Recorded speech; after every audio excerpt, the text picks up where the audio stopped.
How to manage reminders notifications on Facebook mobile. Hello guys, in today's video I'm gonna show you how to manage reminders notifications on Facebook mobile. First we're gonna do is go to Facebook and now click this three lines here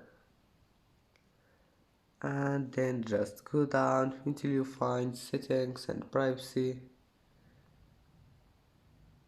and click settings and now go down again and you will find this one here, notifications. Click on it and now all you need to do is just click this one, reminders, and as you see here you can manage reminders notifications on Facebook mobile. And that's it for today's video.